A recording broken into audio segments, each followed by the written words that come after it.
maybe let's start. So I think the like the title. Are you still there? I'm still here, yeah. Okay. Because before I could see you, but now I don't see you anymore. Okay. Yeah, I think like the name of the call, the name of the presentation was initially like why do we need more women in STEM and how we could get there.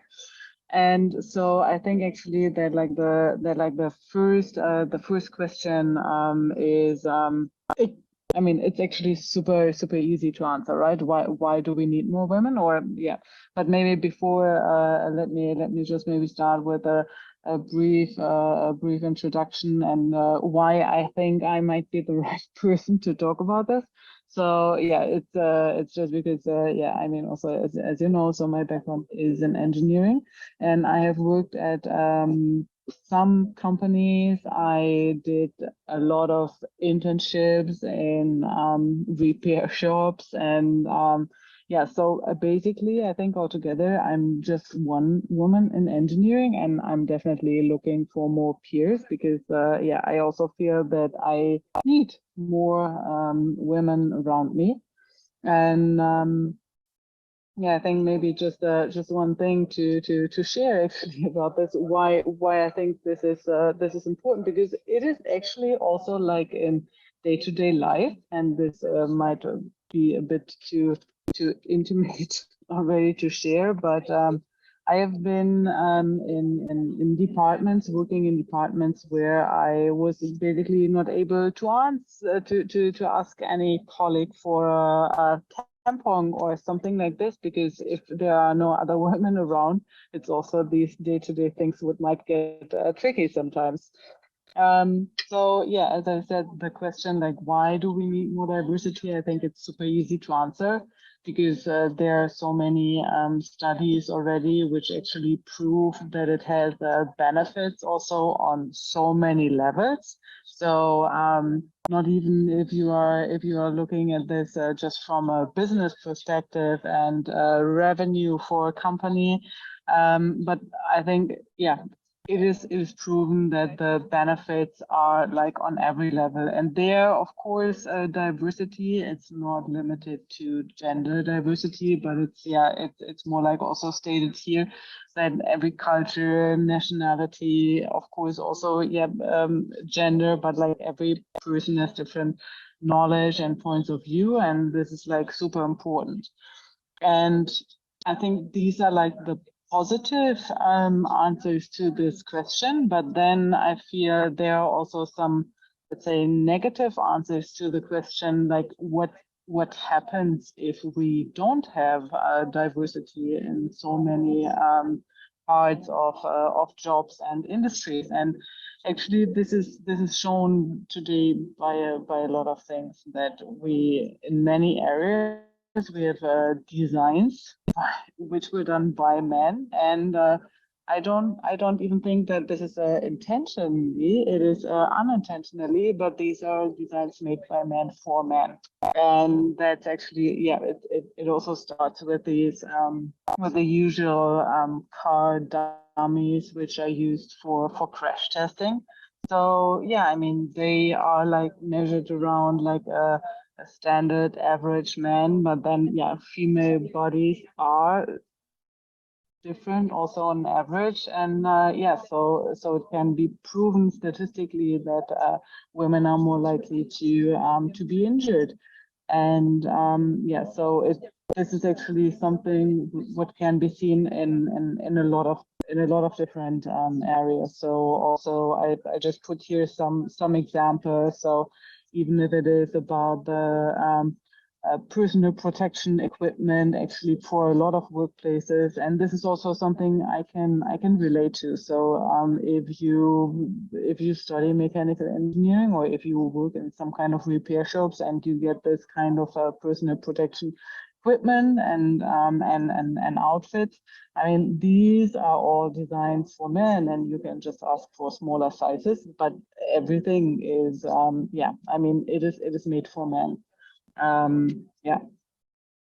So then also just to bring some facts and some numbers to it, that yes, it is getting better and we are improving in terms of percentage of women in STEM field. But then actually also, especially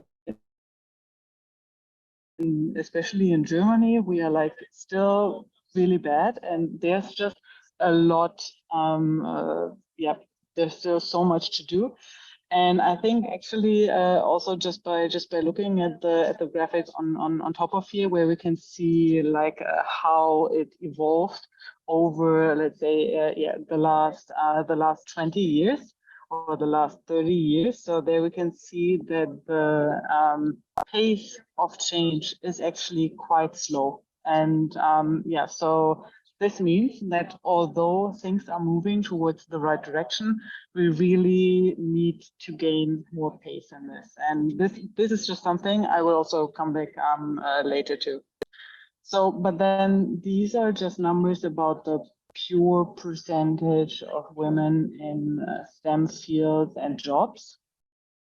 But I feel then there's also something what we need to talk about, and this is actually the gender pay gap. And here I'm not even referring to let's say average earnings between men and women, but I really want to talk about the pay gap if it is already, if the statistics are cleaned, and if we are talking about women and men doing the same job, and then still women earning, for Germany, it is like 6% less.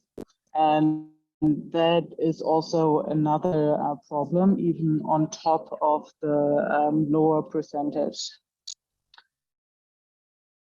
And then it's actually also another topic that I now personally also wanted to bring into this, is that, okay, so this may sound already not like super great, but we are heading towards the right direction. But then I can tell you also based on statistical numbers, but also from my personal experience. So after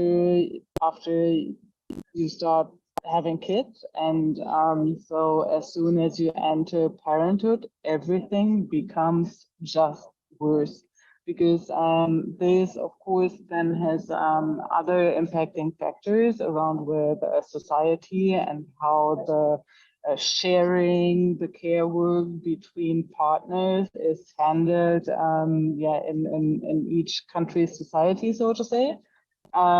But it is also shown that much more likely women will leave the workforce after having a first child. So that is actually also another topic on this, and this is actually then showing that on top of the lower percentage, and on top of even when being in the same job, having the gender pay gap, that then after having children, then the career path totally diverge.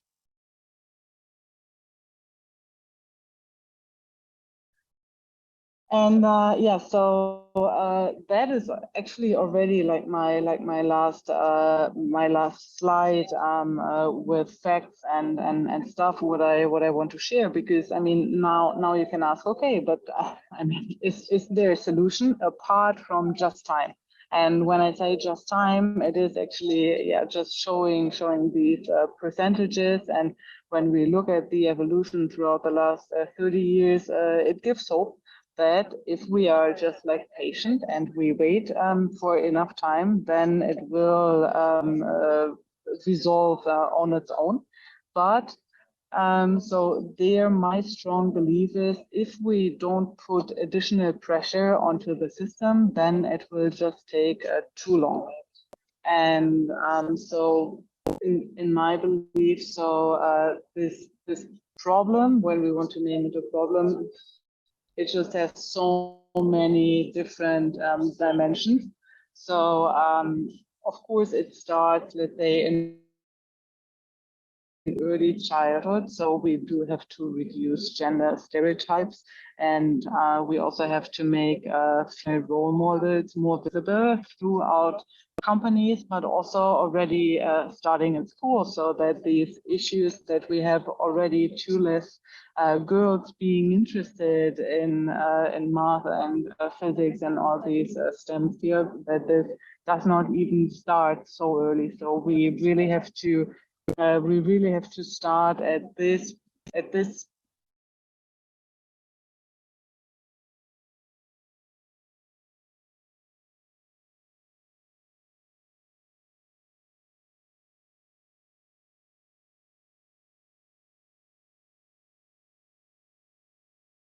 portion of all the different can you hear me?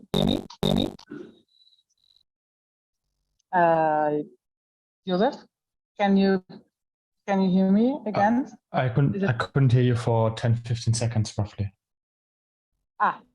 Okay, good. Yeah, then I will just repeat my last sentences. So basically, I was just saying that I feel that there are lots of different stations in throughout the lifetime where we can actually impact things. And one way to start is definitely at the low end, so from early age on. So by reducing gender stereotypes and stuff like this, and actually also by creating a space which is gender neutral. And there actually I also believe this gender neutral language is actually also playing a role, because it do something with your brain and how you perceive things if you have always just the male version. So this is of course also something really specific to Germany. So we are talking about this a lot, and there we actually just have this problem of having many job titles which are just perceived with a male person just intuitively. And but then, and this is something what I also want to share. So I did change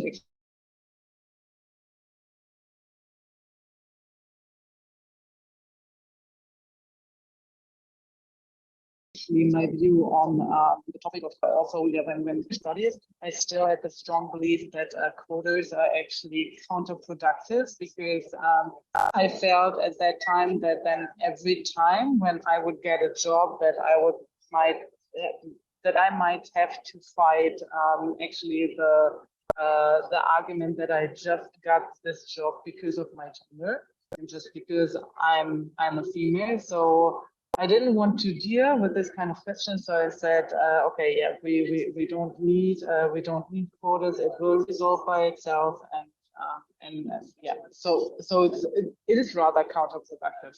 But actually, to be honest, I really have changed this view on things, because what I do see why we need quotas already kicking in today is actually to make sure that we do have role models on all different levels throughout the companies. And this is something for which we now need quotas, because it is also like natural that peers are hiring peers. So even without bad intentions, you would always like rather promote a body, someone which is more close to how you are by yourself than someone else. And I think we like have to come up with some rules to just like overcome. And by body culture, I don't mean the body like BODY, but I really mean BUDDY. So this culture of promoting friends or people who are more similar to yourself, even if you don't intend to do so. But I just feel this is something what everyone has to fight actively. And one way just to force people to do this is actually quotas. And then, of course, there are many other topics which are then again specific to the country where you are living in, and so these are topics around politics and society, which are not easy to change, and it cannot really impact. But yeah, I mean, then of course, in Germany, it's also about tax politics, where we can still see that the preferred or by politic a preferred way of living for a couple is still that one of the partners is earning way less than the others, and that one partner is supposed to stay home or just spend more time doing all the care work. And these are things we actually need to fight actively. But yeah, I feel like all the topics around politics and society, this is something what we can just impact by voting and caring about these kind of topics. But in our day-to-day life, and this is actually also something why I just also want to make more men just aware of these topics, because I feel that actually most of men and most of my male colleagues I've worked with together, they are super supportive, but sometimes also just not aware of some activities what they are doing might even have. And so they're really, it's just about making people aware of these stereotypes, making them aware that it's super important also to make maybe female co-workers more visible than some male co-workers, because sometimes you just need this more visibility also to become a role model for future women in similar positions. And yeah, so I think these are just topics for the day-to-day life. And I mean, there I'm not even going to some let's say hashtag Me Too topics, but I think that every woman who works in this field has had her moments or experiences also with yeah, inappropriate or even offensive situations, um, and I think they're already a great amount of work has been done also thanks to the whole Me Too activism, because before that I felt that you would grow up always also with the belief that it's that it's like about you and about yourself being too sensitive, and that it's just about you, that you have to learn to not be too sensitive with, I don't know, some comments or jokes or whatever. But then it is not even jokes. Sometimes it really can hurt feelings, and even if this is like not in the short term, I definitely can tell for myself that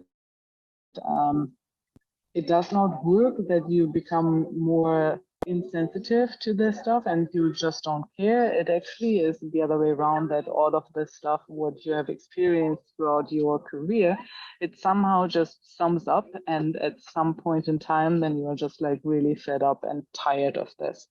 And that's definitely some point what I have reached by now, and I just have seen that I have become actually even more sensitive to these kind of comments and yeah, because I feel it just does not need to be like this, and no one should have to listen to dumb stuff. But yeah, I just feel that this is definitely also a topic what a lot of people just need to be made aware of, just to tell them that okay, actually I know maybe you just want to be funny and you just want to make a joke, but actually it's not funny, and just don't do it. And yeah, so I think actually there was like my my monologue part of this, and so yeah, I think it would be great if maybe some of the other participants here could also maybe share their view or their experiences, or maybe you have some questions for me.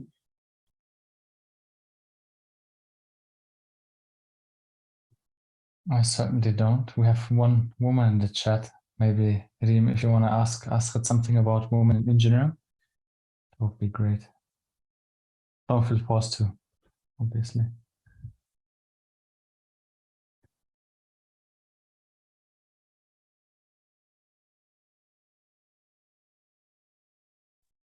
Yeah, sorry, do you hear me? Yeah. Okay. I came late, so I don't know exactly about what this topic. What is exactly, did the session finish? Did the session finish? What was?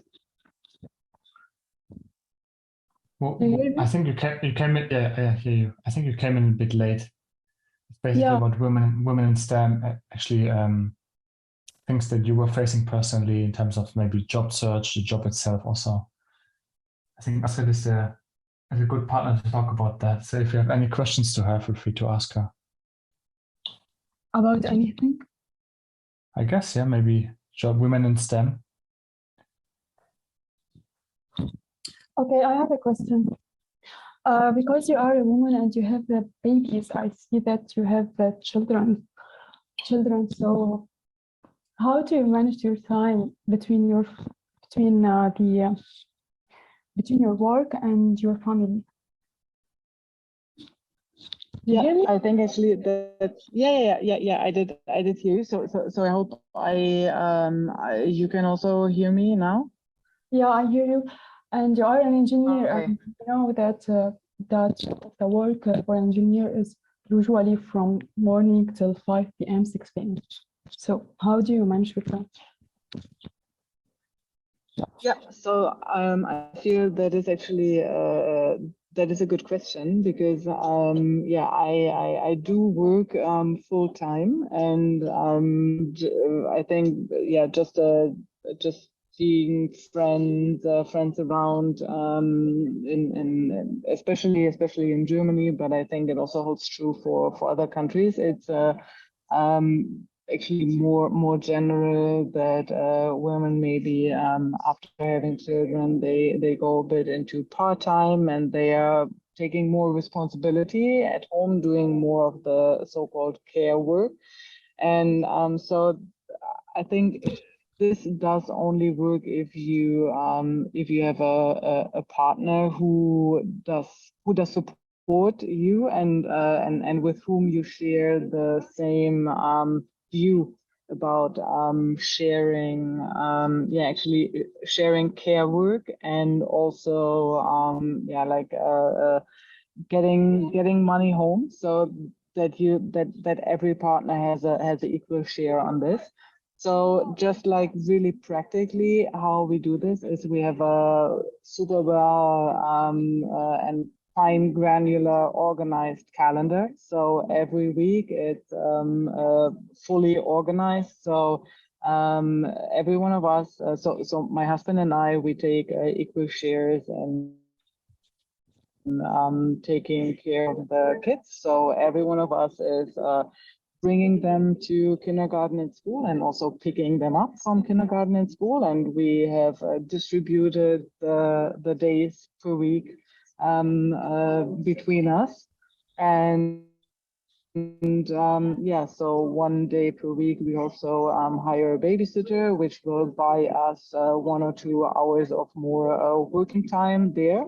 But yeah, it's I cannot say it in any other way. It is a constant work and struggle, because you like fight at all different frontiers. And yeah, going on business travel brings definitely some disturbance to the overall system. And yeah, it is a lot of work. Don't want to sound too pessimistic. So I mean, of course, the reason why we do this is it also is fun. So I mean, we do like our work. So I think that's the great thing about this. And of course, we also love our children. So that's the reason why we also want to spend time with them, every one of us. But yeah, it is a lot of work. Yeah, and I think the first 2 years for the baby are the most important years. Yeah, so they need a lot of protection and not protection also. It's a big responsibility, I think. Yeah, the first 2 years. Do you hear me?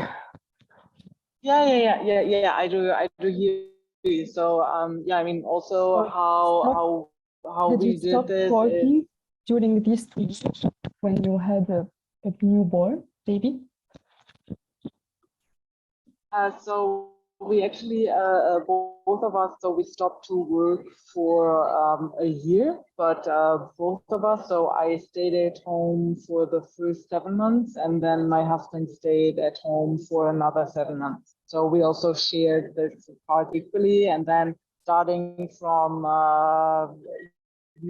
age of 1 year old, our kids went into. Ich kann nicht hier hören. Ich kann nicht hören. Hallo. Do you hear me?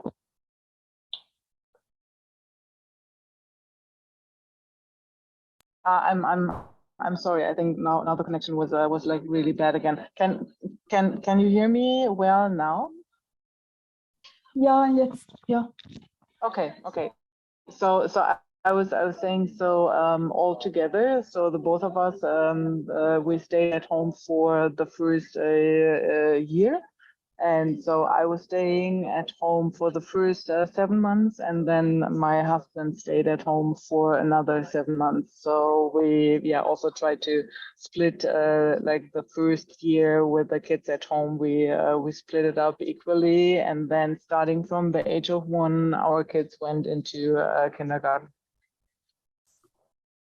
Oh, okay. Okay, thank you. And do you prefer kindergarten for the kids? Because I think that a mother can handle her kids in a better way than the kindergarten or the. What do you think?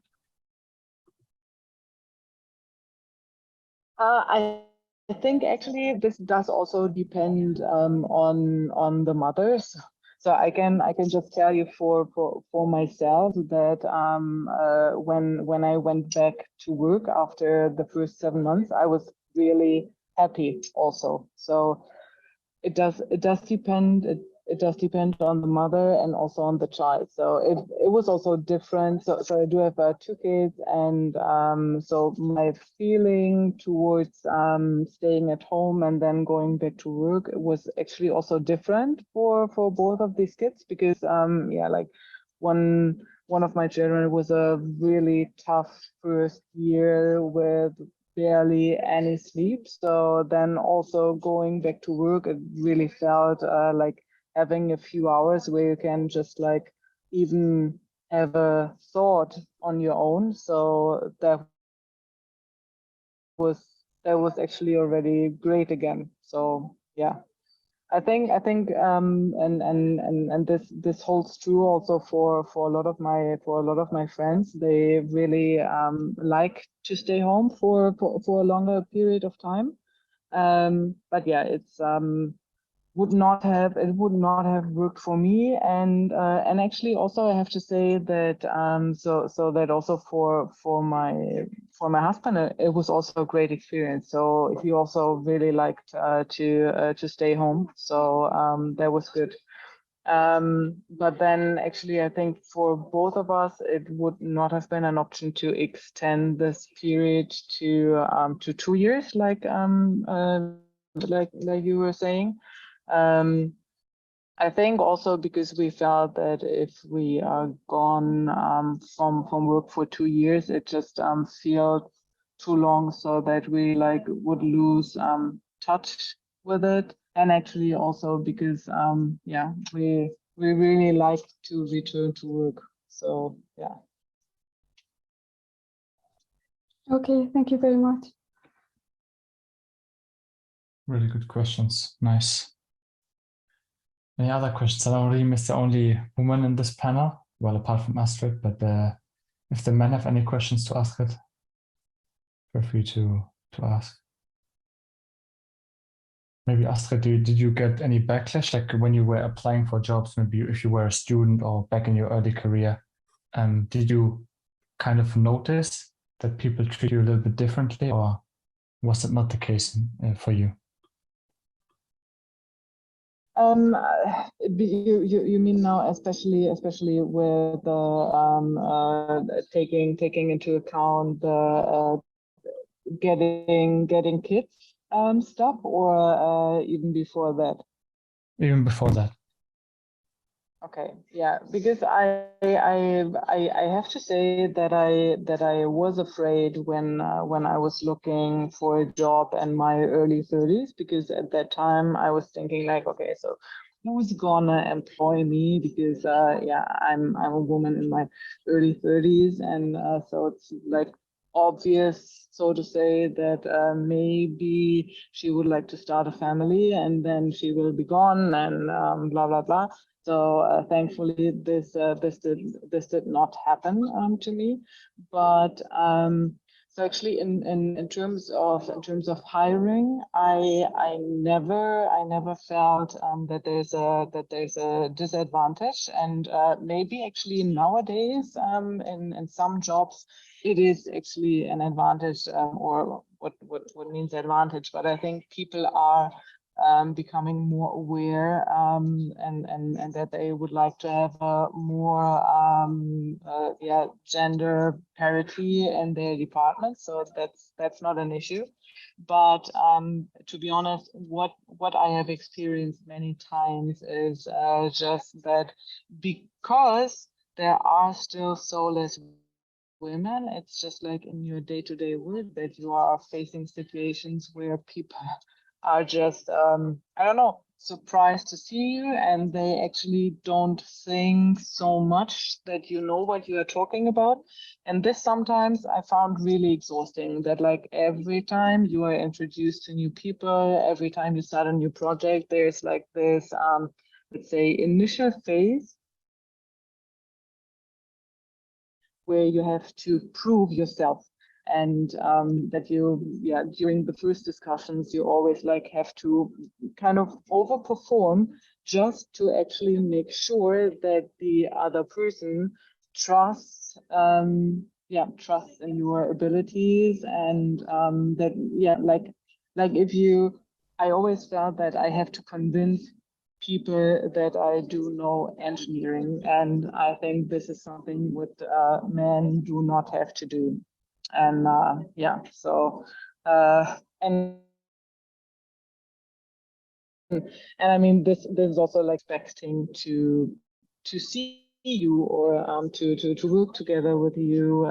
So I mean, I've been to conferences, and then people were asking me for coffee. But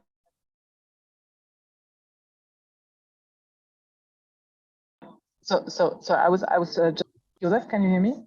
I can still hear you, but it's a bit cut.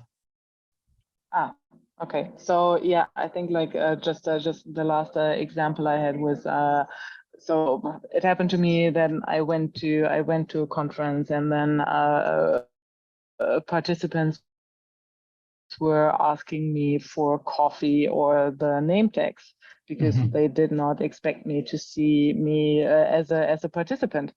And I mean, then of course they are sorry, the situation is funny, but it does something to you, like on the long run, because these kind of situations, they just sum up.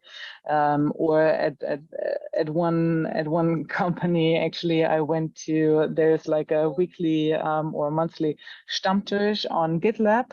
And so when I started to work there, I went to this for the first time. And then actually the people who were sitting there, they were telling me, "Oh no, sorry, you cannot sit there. We need this table." And then I was like, "Yeah, I know, that's why I'm here for." But they just did not expect me to be there. And I think every single situation, it's nothing bad, but yeah, we just have to fight this, and we have to make sure that actually the having women around in all of these jobs and all the time, it needs to become the new normal. Mhm. Great insights. I think you can also unshare your screen if you want, Astrid, just for data volume. I don't have any more questions for now, at least. Anyone else? Otherwise, we can call it a day. Yeah, and actually, so if you have any more questions, then don't hesitate. You can also reach out to me. Nice. Thank you so much, Astrid. I wish you an awesome rest of the day, safe travels, and hope to see you in the next session in the future. Yes, thank you so much for having me again, and I wish all of you a great evening. Thanks, you too. Bye-bye. Bye.